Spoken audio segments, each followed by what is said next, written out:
2025 Asia cup schedule ప్రకటించిన తర్వాత భారత క్రికెట్ నియంత్రణ మండలి ప్రస్తుతం చాలా విమర్శలను ఎదుర్కొంటోంది. మొన్న జరిగిన ఏసీసీ సమావేశం తర్వాత ఏషియా క్రికెట్ కౌన్సిల్ ఈ టోర్నమెంట్ షెడ్యూల్ ని కూడా ప్రకటించింది. ఇక 8 జట్లతో ఈ టోర్నీ జరగనుంది. ఈ క్రమంలోనే ఇండియా పాకిస్తాన్ మ్యాచ్ పై ఒక్కసారిగా విమర్శలు బగ్గుమన్నాయి. ఇప్పుడు దీనిపై టీమిండియా మాజీ ప్లేయర్ సౌరవ్ గంగూలీ కూడా తన వాదనను మరోలా చెప్పుకొచ్చాడు. ఆపరేషన్ సింధూర్ తర్వాత పాకిస్తాన్తో ఎటువంటి క్రీడా సంబంధాలు పెట్టుకోకూడదని అభిమానుల నుండి డిమాండ్లు వస్తున్నప్పటికీ ఇప్పుడు ఇండియా పాక్ జట్లు ఒకే గ్రూప్లో ఉంచబడ్డాయి.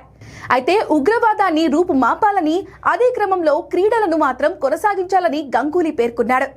క్రీడలు కొనసాగాలి తప్ప ఉగ్రవాదం కాదు అని చెప్పుకొచ్చాడు. పహల్గామ్ లాంటి ఘటనలు ఎప్పుడూ జరగకూడదు. ఇప్పటికే భారత్ దీనిపై ఒక బలమైన స్టాండ్ తీసుకుంది. కానీ క్రీడలు మాత్రం కొనసాగాలి అని పేర్కొన్నాడు. ఇదిలా ఉండగా ఈ షెడ్యూల్ విడుదలైన తర్వాత చాలా విమర్శలు వస్తున్నాయి.